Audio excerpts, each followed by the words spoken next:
నమస్కారం, నా పేరు నిఖిల్. చూస్తున్నారు Nikhil tech in Telugu. Friends, tech news episode 84కి అందరికీ స్వాగతం. ఈరోజు డేట్ వచ్చేసరికి జూలై 25, 2020. టైం వచ్చేసరికి 8:30 PM వరకు న్యూస్ అయితే ఇది. సో ఈరోజు యాక్చువల్లీ చాలా తక్కువ టెక్ న్యూస్ ఉంది చెప్పాలంటే. ఇన్ఫ్యాక్ట్ 2 న్యూస్లు మాత్రమే ఉన్నాయి. సో అందుకనే నేనైతే టెక్ న్యూస్ వాయిస్ అయితే చేసేస్తున్నాను. సో కెమెరా సెటప్ చేసి, లైటింగ్ చేసి, షార్ట్ వీడియోకి సో అంత అవసరం అయితే లేదనిపించింది నాకు. ఇంకా న్యూస్ స్టార్ట్ చేద్దాం. ఫస్ట్ న్యూస్ చూసుకున్నా మనకి నిఖిల్ టెక్ ఇన్ తెలుగు నుంచి, అంటే మన ఛానల్ నుంచే. మన ఛానల్లో రేపు లైవ్ అయితే జరగబోతుంది. సో లైవ్కి రండి. లైవ్ చాట్, స్పెషల్ చాట్ అనమాట విత్ మీ నిఖిల్. సో రండి, సపోర్ట్ చేయండి. అండ్ సపోర్ట్ చేస్తా రాసిస్తున్నాను.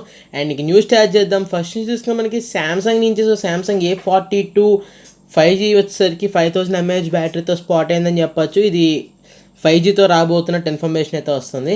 అండ్ నెక్స్ట్ చూసుకుని మనకి శాంసంగ్ నుంచి. సో శాంసంగ్ గెలాక్సీ M51 వచ్చేసరికి ఈసారి అల్ట్రా వైడ్ యాంగిల్ లెన్స్తో రాబోతున్నట్టయితే ఇన్ఫర్మేషన్ అయితే వస్తుంది. So 12 MP ultra wide angle లెన్స్తో రాబోతున్నట్టయితే ఇన్ఫర్మేషన్ అయితే వస్తుంది. అండ్ నెక్స్ట్ మనకి నుబియా నుంచి. So Nubia red magic 5S అనే గేమింగ్ స్మార్ట్ ఫోన్తో పాటు వాళ్ళ వాచ్ని కూడా అనౌన్స్ చేసింది.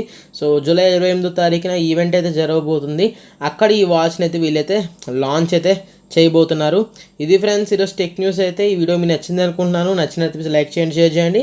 అండ్ ఇప్పుడు సబ్స్క్రైబ్ చేసుకోకపోతే కింద రెడ్ సబ్స్క్రైబ్ బటన్ ఉంటుంది, దాన్ని మీద క్లిక్ చేసి మీరు సబ్స్క్రైబ్ చేసుకోవచ్చు. ఎందుకంటే టెక్నాలజీ ఇన్ఫర్మేషన్ అందరికన్నా నేను తీసుకొస్తాను. This is me Nikhil from Nikhil tech in Telugu, signing off. See the next video. Thanks for watching. Bye bye now.